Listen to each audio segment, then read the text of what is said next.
Hello friends, വണ്ടി Ford എക്കോസ്പോർട്ടാണ്.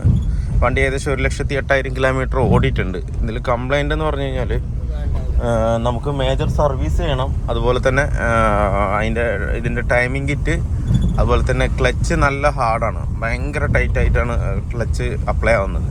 അപ്പോൾ clutch overall ചെയ്യണം, അതിൻ്റെ സിലിണ്ടറും മാറണം. പിന്നെ ഫുൾ ചെക്കപ്പ് എടുത്തിട്ട് അതിലെന്തെങ്കിലും ഇഷ്യൂ ഉണ്ടെന്നുണ്ടെങ്കിൽ അത് നമുക്ക് നോക്കിയിട്ട് സോൾവ് ചെയ്യണം.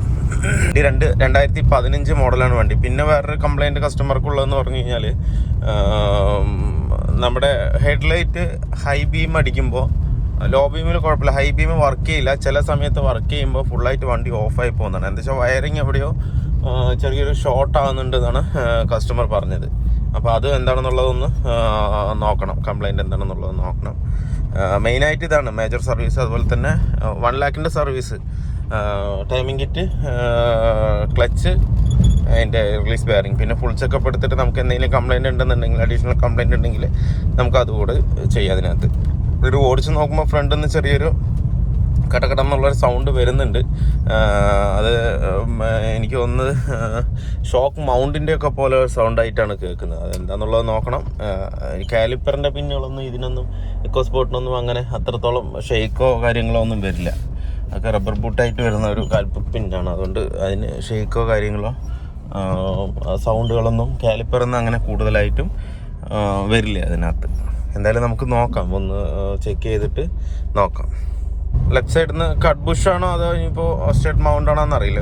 ഒരു തിക്കുന്നൊരു സൗണ്ട് വരുന്നുണ്ട്. എന്ന് വെച്ചാൽ റബ്ബർ പാർട്സ് മെറ്റലിൽ ഇടിക്കുന്ന സൗണ്ട്, ആ ഒരു സൗണ്ടായിട്ടാണ് കിട്ടുന്നത്. അല്ലാതെ മെറ്റൽ ടു മെറ്റൽ അല്ല, ഒരു തിക്കുന്ന. അത് ലെഫ്റ്റ് സൈഡിൽ നിന്നാണ് കൂടുതലും കേൾക്കുന്നത് സൗണ്ട്.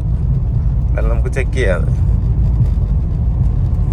നമ്മളിപ്പോൾ ഗിയർ ബോക്സ് കംപ്ലീറ്റ് ആയിട്ട് ഇറക്കിയിട്ടുണ്ട്. ഇതാണ് ഇപ്പോൾ സിലിണ്ടർ വരുന്നത്. വേണ്ടേ, സിലിണ്ടർ എന്തായാലും നമുക്കിത് ചേഞ്ച് ചെയ്യണം. ഇനിയിപ്പോൾ ഇത് ചേഞ്ച് ചെയ്യാതെ കയറ്റി കഴിഞ്ഞാൽ ഇനി വീണ്ടും ബുദ്ധിമുട്ടാവും. ഇതാണ് ക്ലച്ച് സെറ്റ്. ഏകദേശം പൂർണ്ണമായിട്ട് തേഞ്ഞ് പൊടി കഴിഞ്ഞു. അതുമാത്രം നമുക്ക് മെയിൻ കംപ്ലൈൻറ്റ് ക്ലച്ച് ഹാർഡാണ്. പക്ഷേ തേയ്മാനവും നല്ലവണ്ണം സംഭവിച്ചിട്ടുണ്ടല്ലേ. ഇൻഡിക്കേഷൻ ലൈനൊക്കെ കംപ്ലീറ്റും പോയിട്ടുണ്ട്. ക്ലച്ച് ഡിസ്ക് സാധനം എത്തിയിട്ടില്ല, സാധനം ഓർഡറിലാണ്, നാളെ കാലത്ത് എത്തുള്ളൂ. എന്തായാലും വന്നിട്ട് നമുക്ക് ചേഞ്ച് ചെയ്യാം. നമ്മളിപ്പോൾ എക്കോസ്പോർട്ടിൻ്റെ ക്ലച്ച് സെറ്റ് കംപ്ലീറ്റ് മാറി സെറ്റ് ചെയ്തിട്ടുണ്ട്. നമ്മൾ എടുത്തിരിക്കുന്നത് OE പാർട്സ് തന്നെയാണ് ക്ലച്ച് സെറ്റ് എടുത്തിരിക്കുന്നത്. വേണ്ട, ഫോർഡിൻ്റെ ഒറിജിനൽ തന്നെയാണ്. അത് 5,029 രൂപ വരുന്നുണ്ട് ക്ലച്ച് സെറ്റിന്. പിന്നെ റിലീസ് ബെയറിങ്ങിന് സിലിണ്ടറിന് വന്നിട്ട് 2,962 രൂപ വരുന്നുണ്ട് സിലിണ്ടർ. ഇതാണ് സിലിണ്ടർ വരുന്നത്. അത് നമ്മൾ ഒറിജിനൽ തന്നെ എടുത്തിട്ടുണ്ട്. ടൈമിംഗ് ബെൽറ്റ് 877 രൂപ, അത് OE തന്നെയാണ് എടുത്തിരിക്കുന്നത്. പിന്നെ ഡീസൽ ഫിൽറ്റർ അത് ഒറിജിനൽ തന്നെയാണ് നമ്മൾ എടുത്തിരിക്കുന്നത്. വേണ്ട, 1,025 രൂപയോളം വരുന്നുണ്ട് ഡീസൽ ഫിൽറ്റർ. ഇനിയിപ്പോൾ നമുക്ക് ടൈമിങ്ങിൻ്റെ ടെൻഷനും കൂടെ ഇതിനകത്ത് വരാനുണ്ട്. അപ്പോൾ നമുക്ക് എന്തായാലും ടൈമിങ് അഴിക്കുമ്പോഴത്തേക്കും ഒരു 1-2 മണിക്കൂറിൽ സാധനം എത്തും. അതിന് മുന്നേ നമുക്ക് അഴിച്ച് ടൈമിങ്ങിൻ്റെ എല്ലാം അഴിച്ച് നമുക്ക് സെറ്റ് ചെയ്യാം. അപ്പോൾ നമ്മുടെ എക്കോസ്പോർട്ടിൻ്റെ വർക്ക് ഏകദേശം ഫിനിഷ് ആയിട്ടുണ്ട്. ഇതിലിപ്പോൾ നമ്മൾ ചെയ്തതെന്ന് പറഞ്ഞു കഴിഞ്ഞാൽ, വണ്ടി സ്റ്റാർട്ടിങ്ങിലാണ് നമ്മൾ ക്ലച്ച് സെറ്റ് മാറി, അതിൻ്റെ റിലീസ് ബെയറിംഗ് മാറി, ഡീസൽ ഫിൽറ്റർ മാറി, അതുപോലെ ടൈമിംഗ് ബെൽറ്റ് മാറി, ടൈമിങ്ങിൻ്റെ ടെൻഷനർ മാറി. എനിക്ക് ഡീറ്റെയിൽ ആയിട്ടുള്ള വീഡിയോ എനിക്ക് എടുക്കാൻ പറ്റില്ല. എന്ന് വെച്ചാൽ ഞാൻ ഇതിൽ പുറത്തായിരുന്നു. അതുകൊണ്ട് ഡീറ്റെയിൽ ആയിട്ട് എനിക്കൊരു വീഡിയോ എടുക്കാൻ സമയം കിട്ടിയില്ല. അപ്പോൾ അതുകൊണ്ട് ടൈമിംഗ് ബെൽറ്റ് ഇതാണ് ഇതിനകത്ത് വരുന്നത്. അത് മാറിയിട്ടില്ല ഇതുവരെ. വേണ്ട, ഭയങ്കര ഹാർഡായി, അതുപോലെ തന്നെ വിണ്ടു തുടങ്ങിയത്. അപ്പോൾ കറക്റ്റ് നമ്മൾ മാറ്റിയ ടൈമും കറക്റ്റ് തന്നെയാണ്. 1 lakh നമ്മൾ കറക്റ്റായിട്ട് ചേഞ്ച് ചെയ്തിട്ടുണ്ട്. ഇതാണ് ടൈം ബെൽറ്റ് വരുന്നത്. ടൈം ബെൽറ്റിന് ഏകദേശം 877 രൂപയെ റേറ്റ് വരുന്നുള്ളൂ. വില ഭയങ്കര കുറവാണ് ഇതിൻ്റെ ബെൽറ്റിനൊക്കെ. അതുപോലെ അതിൻ്റെ ടെൻഷനറും മാറിയിട്ടുണ്ട്. അപ്പോൾ ബാക്കിയുള്ള വർക്കുകൾ general service, engine oil filter, അതുപോലെ തന്നെ കൂളൻ്റ്, അങ്ങനെയുള്ള കാര്യങ്ങളൊക്കെ ഇതിനകത്ത് ചെയ്തിട്ടുണ്ട്. ഇനി ഒന്ന് ഓടിച്ച് നോക്കണം. അതിന് മുന്നേ നമ്മൾ ഡീസൽ ഫിൽറ്ററൊക്കെ മാറിയതുകൊണ്ട് ഭയങ്കര ലീക്ക് ഉണ്ടെന്നുള്ള കാര്യങ്ങളൊക്കെ നോക്കണം. ഈ മോഡലിന് 2013-14 ആ മോഡലിന് നമുക്ക് ടാങ്കിലും പമ്പ് ഉണ്ടാവില്ല. അതുപോലെ തന്നെ ഹാൻഡ് പമ്പ് ഇതിനകത്ത് നമുക്ക് വരില്ല. അതുകൊണ്ട് നമുക്ക് ഡീസൽ ഫിൽറ്റർ മാറിക്കഴിഞ്ഞ് കഴിഞ്ഞാൽ ബ്ലീഡ് ചെയ്യാൻ ഇത്തിരി പാടാണ്. ബ്ലീഡ് ചെയ്യാന്ന് പറഞ്ഞു കഴിഞ്ഞാൽ ഡീസൽ എത്താൻ ഇത്തിരി താമസം എടുക്കും. അപ്പോൾ നമ്മൾ ചെയ്യാന്ന് എന്താ വെച്ച് കഴിഞ്ഞാൽ, ഈ റിട്ടേൺ പൈപ്പ് ഉണ്ടല്ലോ, ഈ റിട്ടേൺ പൈപ്പ് ഊരിയിട്ട് നമുക്കൊരു മെക്കാനിക്കൽ പമ്പ് ഉണ്ട്. ഇതുണ്ട്, ഇങ്ങനൊരു പമ്പ് വരുന്നുണ്ട്. നമ്മൾ ഈ പമ്പ് വെച്ചിട്ട് സക്ക് ചെയ്തിട്ട് ഏകദേശം ഒരു 1 ലിറ്റർ അല്ലെങ്കിൽ ഒരു 1/2 ലിറ്റർ ഡീസൽ നമ്മൾ അതിന് എടുത്തതിന് ശേഷം, എയറൊക്കെ പോയതിന് ശേഷം കൊടുത്തു കഴിഞ്ഞാൽ ഒറ്റ അടിക്ക് നമുക്ക് സ്റ്റാർട്ടാവും. അല്ലാത്ത പക്ഷം നമ്മൾ ക്രാങ്ക് ചെയ്ത് ആ പമ്പ് എന്താ പറയുക, ഡീസലിൻ്റെ പമ്പിൻ്റെ വാക്കം കൊണ്ട് തന്നെ ഇത് ഈ ഡീസൽ ഫിൽറ്റർ നിറയണം, അതുപോലെ തന്നെ ഈ പൈപ്പ് ലൈൻ കംപ്ലീറ്റ് നിറഞ്ഞിട്ടേ പിന്നെ വണ്ടി സ്റ്റാർട്ടാവുള്ളൂ. അത് ഭയങ്കര പ്രയാസമാണ്, ബുദ്ധിമുട്ടാണ്. പിന്നെ ഈ നോസിൽ പിന്നെ നമ്മൾ കപ്ലർ കൊടുത്ത് സ്റ്റാർട്ട് ചെയ്താൽ ലോക്കാവില്ല. അതുകൊണ്ട് നമുക്ക് നോസിൻ്റെ കാര്യത്തിൽ ഇതിനകത്ത് പേടിക്കാനില്ല. പക്ഷേങ്കിൽ ക്രാങ്ക് ചെയ്ത് ഡീസൽ എത്തണമെങ്കിൽ ഒരുപാട് സമയമെടുക്കും. അപ്പോൾ അതുകൊണ്ട് നമുക്ക് ഇങ്ങനെ ഒരു ചെറിയൊരു പമ്പ് വെച്ചിട്ട് നമുക്ക് സക്ക് ചെയ്തെടുക്കുകയാണെന്നുണ്ടെങ്കിൽ നമുക്ക് ഈസി ആയിട്ട് പെട്ടെന്ന് തന്നെ വണ്ടി സ്റ്റാർട്ട് ചെയ്യാനും പറ്റും. അതുപോലെ തന്നെ നമുക്ക് ബ്ലീഡ് ചെയ്യണമെന്നുണ്ടെങ്കിൽ ബ്ലീഡ് ചെയ്യുക, ഇല്ലാന്നുണ്ടെങ്കിൽ ഡയറക്റ്റ് അടിച്ചാലും വണ്ടി ഒറ്റയടിക്ക് പിടിയും. വേറെ ബുദ്ധിമുട്ടൊന്നും ഉണ്ടാവില്ല, ക്രാങ്കിങ്ങിന് ഡിലേ ആവുകയോ അങ്ങനെ ഒന്നും ഉണ്ടാവില്ല. പക്ഷേ ഇതിന് ഈ എക്കോസ്പോർട്ടിന് വേറൊരു പ്രത്യേകത ഉള്ളത്, ബാറ്ററി വോൾട്ട് പക്ക 12ൻ്റെ മുകളിലുണ്ടെങ്കിൽ മാത്രമേ വണ്ടി സ്റ്റാർട്ടാവുള്ളൂ. അല്ലെങ്കിൽ വണ്ടി സ്റ്റാർട്ടാവില്ല, വണ്ടി മുക്കി നിൽക്കും. പക്ക 12 വോൾട്ട് ബാറ്ററി കറക്റ്റ് വേണം, അല്ലാന്നുണ്ടെങ്കിൽ വണ്ടി ഒരിക്കലും സ്റ്റാർട്ടാവില്ല. അങ്ങനെ ഒരു കംപ്ലയിൻറ്റ് എക്കോസ്പോർട്ടുണ്ട്. അതുപോലെ കൂടുതൽ സമയം നമ്മൾ ക്രാങ്ക് ചെയ്ത് കഴിഞ്ഞാൽ ഒറ്റ നിപ്പങ്ങ് നിൽക്കും. പിന്നെ നമ്മൾ ഇഗ്നിഷൻ കൊടുത്ത് സ്റ്റാർട്ടാക്കാൻ നോക്കിയാൽ വണ്ടി സ്റ്റാർട്ടാവില്ല. പിന്നെ അതിൻ്റെ കോഡ് എന്തെങ്കിലും കോഡ് വന്നിട്ടുണ്ടെങ്കിൽ അത് ഇറേസ് ചെയ്ത് കളഞ്ഞിട്ട് ഒരു 10-20 മിനിറ്റ് നൈറ്റ് വെയറൊക്കെ വിടിയിച്ചാലേ നമുക്ക് അവിടെ സ്റ്റാർട്ട് ചെയ്യാൻ കഴിയില്ല. അത്രയും നേരം നമുക്ക് വണ്ടിയെ സ്റ്റാർട്ടാവില്ല. അങ്ങനെ ചുമ്മാ സ്റ്റില്ലായിട്ട് കീ കൊടുത്താലും ഒരു ആക്ഷനും ഉണ്ടാവില്ല. പിന്നെ അങ്ങനെ വരുമ്പോൾ നമ്മൾ ചെയ്യുന്നതെന്ന് പറഞ്ഞു കഴിഞ്ഞാൽ ഇതിൻ്റെ സ്റ്റാർട്ടർ മോട്ടർ റിലേ വരുന്നുണ്ട്. ഇതിൻ്റെ റിലേ എന്ന് പറഞ്ഞ് സ്റ്റാർട്ടറിൻ്റെ റിലേ എന്ന് പറഞ്ഞു കഴിഞ്ഞാൽ ഇതാണ് കാണിച്ചത്, വേണ്ട ഇതിൽ കാണും. ഇതിൽ R8 എന്ന് പറഞ്ഞിട്ടൊരു റിലേ ഉണ്ട്. ഈ R8 അത് മാനുവലിൽ കറക്റ്റായിട്ട് കൊടുത്തിട്ടുണ്ടാവും. R8 എന്ന് പറയുമ്പോൾ ഈ റിലേ ആണ്. ഇതാണ് സ്റ്റാർട്ടർ മോട്ടറിൻ്റെ റിലേ വരുന്നത്. അങ്ങനെ നമ്മൾ കീ കൊടുത്തിട്ട് സ്റ്റാർട്ടാകാത്ത പക്ഷം മാത്രം ചെയ്യേണ്ട കാര്യം എന്ന് പറഞ്ഞു കഴിഞ്ഞാൽ, നമ്മൾ ഈ റിലേ അഴിച്ചെടുത്തതിന് ശേഷം ഇതിൽ ഇവിടെ ഒരു പിന്നുണ്ടാവും, ഇവിടെ ഒരു പിന്നുണ്ടാവും. ഇതാണ് ഇഗ്നീഷനിൽ വരുന്ന പിന്ന്. ഇത് 12 വോൾട്ട് എപ്പോഴും വരും.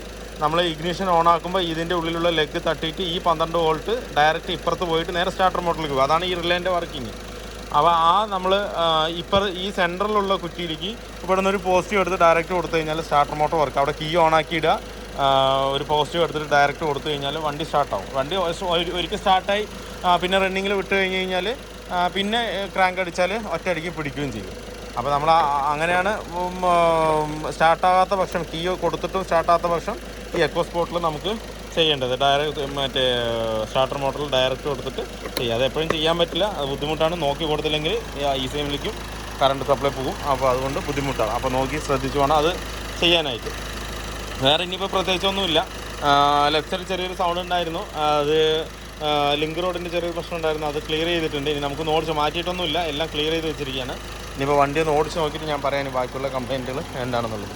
പിന്നെ അതുപോലെ പ്രത്യേകം ശ്രദ്ധിക്കേണ്ടത്, ഇതിൽ എഞ്ചിൻ ഓയിൽ ഒഴിക്കുന്നത് 5W30 ഫുള്ളി സിന്തറ്റിക് തന്നെ ഒഴിക്കണം. അതിൽ ഇതിൽ തന്നെ മെൻഷൻ ചെയ്തിട്ടുണ്ട് അല്ലേ, 5W30 synthetic oil.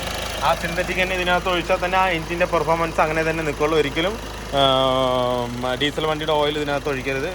Fully synthetic oil 5W30 തന്നെ ഒഴിച്ചാൽ തന്നെ ഈ വണ്ടിക്ക് പക്കയായിട്ട് നിൽക്കുള്ളൂ. അപ്പോൾ അതും ശ്രദ്ധിക്കേണ്ട ഒരു കാര്യമാണ്. എന്തായാലും ഇനിയിപ്പോൾ നമുക്കൊന്ന് ഓടിച്ച് നോക്കാം.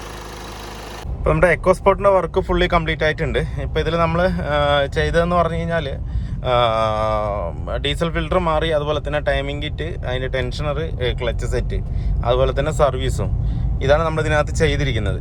വണ്ടി ഇപ്പോൾ ഓക്കെയാണ്. ക്ലച്ചും അതുപോലെ തന്നെ പക്ക സ്മൂത്ത് ആയിട്ടുണ്ട്. ഇപ്പം ചവിട്ടുമ്പോൾ തന്നെ നല്ല ഫ്രീ ആയിട്ട് തന്നെ പോകുന്നുണ്ട്. അതുപോലെ തന്നെ അത്യാവശ്യം നല്ല പുള്ളിങ്ങിന് തന്നെ നല്ലോണം വ്യത്യാസം വന്നിട്ടുണ്ട്. അത്യാവശ്യം നല്ല സ്മൂത്ത് തന്നെ ക്ലച്ചിനകത്ത് വന്നിട്ടുണ്ട്. ഇത് ചവിട്ടുമ്പോഴും അതുപോലെ കറക്റ്റ് ഫ്രീ ആയിട്ടാണ് നമ്മുടെ ക്ലച്ച് അപ്ലൈ ആകുന്നത്. എന്താ വെച്ച് കഴിഞ്ഞാൽ നമ്മൾ ഇട്ടിരിക്കുന്ന പാർട്സും കറക്റ്റ് ഒറിജിനൽ പാർട്സ് തന്നെയാണ് ഇട്ടിരിക്കുന്നത്. വേറെ സാധാ വാല്യൂഡിയോ വേറെ ഒന്നുമില്ല. വാല്യൂഡ് ഇട്ടാലും കുഴപ്പമൊന്നുമില്ല, എങ്കിലും നമ്മൾ ഫോർഡിൻ്റെ ഒറിജിനൽ പാർട്സ് തന്നെയാണ് ഇതിനകത്ത് കയറ്റിയിരിക്കുന്നത്. സിലിണ്ടർ ആയിക്കോട്ടെ, ഇനിയിപ്പോൾ ടൈമിങ്, എല്ലാ സാധനവും, ഫിൽറ്ററും എല്ലാ സാധനവും നമ്മളിതിൽ OE പാർട്സ് തന്നെയാണ് ഇതിനകത്ത് കയറ്റിയിരിക്കുന്നത്. അതുകൊണ്ട് അത്രയൊരു പെർഫെക്ഷൻ അതിനകത്ത് ഉണ്ട്. നമുക്ക് ഈ സാധാ നമ്മൾ പാർട്സ് ഇടുന്നതും ആ OE പാർട്സിൻ്റെയും ഒരു ഡിഫറൻസ് നല്ലവണ്ണം നമുക്ക് ഫീൽ ചെയ്യാൻ പറ്റും. പക്ഷേ ഇതിന് കുറച്ചുകൂടെ ലൈഫ് കൂടുതലായിരിക്കും. ഇപ്പോൾ വാല്യൂഡ് നമ്മൾ വാല്യൂ ലുക്കോ അങ്ങനെയുള്ള പാർട്സ് ഇടുകയാണെന്നുണ്ടെങ്കിൽ നമുക്കൊരു 60,000 കിലോമീറ്റർ കിട്ടുകയാണെങ്കിൽ ഇത് പ്ലസ് ഒരു 20 കൂടെ ഒരു 70,000-80,000 കിലോമീറ്റർ വരെ ഇത് ലാസ്റ്റ് ചെയ്യും. അത് മാത്രമല്ല അതിൻ്റെ ഒരു ക്വാളിറ്റി, ഫോർഡിൻ്റെ ഒരു ബിൽഡ് ക്വാളിറ്റി അതിനകത്ത് ഉണ്ടാവും. അപ്പോൾ അതുകൊണ്ട് മാക്സിമം ഒറിജിനൽ പാർട്സ് തന്നെ ഇട്ട് ചെയ്യാൻ നോക്കുക, വണ്ടി ഓക്കെ ആവും. ഇതിപ്പോൾ ഓക്കെയാണ്. അതുപോലെ നമ്മൾ 4th ഗിയറിലാണെന്നുണ്ടെങ്കിൽ ഒന്ന് കാല് ഒന്ന് റൈസ് ചെയ്ത് കൊടുത്തു കഴിഞ്ഞാൽ പെട്ടെന്ന് തന്നെ കയറി പോകുന്നുണ്ട്. ആ ക്ലച്ച് പക്ക ആയതുകൊണ്ടാണ് ആ എഞ്ചിൻ്റെ ഒരു കറക്റ്റ് RPM അല്ലെങ്കിൽ റൊട്ടേഷൻ നേരെ ഗിയർ ബോക്സിലേക്ക് പോയിട്ട് നമുക്ക് ഡ്രൈവിൽ കിട്ടുന്നത്. എന്തെങ്കിലും ചെറിയൊരു സ്ലിപ്പ് വരുമ്പോഴാണ് നമുക്ക് ആ ഭാഗത്ത് സ്ലിപ്പായിട്ട് അതിൻ്റെ പവർ ഡ്രോപ്പായിട്ട് നമുക്ക് കറക്റ്റ് പെർഫോമൻസ് കിട്ടാതിരിക്കുക. ഇതിപ്പോൾ ഓക്കെയാണ്, പക്കയായിട്ട് നമുക്ക് ഫീൽ ചെയ്യാൻ പറ്റുന്നുണ്ട് ഓടിക്കുമ്പോൾ. ക്ലച്ച് മാറിയതിൻ്റെ ഒരു ഫീലിംഗ് നല്ലോണം കിട്ടുന്നുണ്ട്. ക്ലച്ചാണ് ഈ ഗിയർ ബോക്സിൻ്റെയും എഞ്ചിൻ്റെയും ഇടയിൽ മെയിൻ പാർട്ടായിട്ട് തന്നെ നിൽക്കുന്നത്. അത് കറക്റ്റായാൽ മാത്രമേ എഞ്ചിൻ കറക്റ്റായിട്ടുള്ള പെർഫോമൻസിൽ നമുക്ക് വണ്ടി ഡ്രൈവിംഗ് കിട്ടുള്ളൂ. നമ്മൾ കാല് കൊടുക്കുന്നതിനനുസരിച്ചുള്ള പെർഫോമൻസ് അതിനകത്ത് കിട്ടുള്ളൂ. ഇനിയിപ്പോൾ ബാലൻസ് ഉള്ളത് ഇനി വീൽ അലൈൻമെൻറ്റ് മാത്രം ഒന്ന് ചെയ്യണം. എപ്പോഴും നമ്മൾ ഫ്രണ്ടേജ് കംപ്ലീറ്റ് അഴിച്ച് കഴിഞ്ഞാൽ വീൽ അലൈൻമെൻറ്റ് ചെയ്യുന്നതായിരിക്കും ബെറ്റർ. വീൽ അലൈൻമെൻറ്റ് ചെയ്തിട്ട് വേണം പിന്നെ ഓടിക്കുക. അല്ലാന്നുണ്ടെന്നുണ്ടെങ്കിൽ നമുക്ക് ആ മറ്റേ ടയറിനൊക്കെ ബുദ്ധിമുട്ട് വരും. അതുപോലെ സ്റ്റിയറിംഗ് കുറച്ച് അങ്ങോട്ടും ഇങ്ങോട്ടും നിൽക്കും, സൈഡ് പുള്ളിങ് വരും. അപ്പോൾ ഫ്രണ്ടേജ് കംപ്ലീറ്റ് നമ്മൾ ഇറക്കിയതാണ്. ആക്സിൽ തൊട്ട് എല്ലാ സാധനവും നമ്മൾ ഇറക്കിയത് കൊണ്ട് വീൽ അലൈൻമെൻറ്റ് മസ്റ്റായിട്ട് ചെയ്യണം. അത് മാത്രം പെൻഡിങ്, അത് കസ്റ്റമർ ചെയ്യാമെന്നാണ് പറഞ്ഞ്. അല്ലാന്നുണ്ടെങ്കിൽ നമ്മൾ ചെയ്തിട്ട് ആണ് കൊടുക്കാറ്. കസ്റ്റമർ തന്നെ ചെയ്യാമെന്ന് പറഞ്ഞതുകൊണ്ട് നമ്മൾ അലൈൻമെൻറ്റ് കസ്റ്റമർ തന്നെ ചെയ്യും.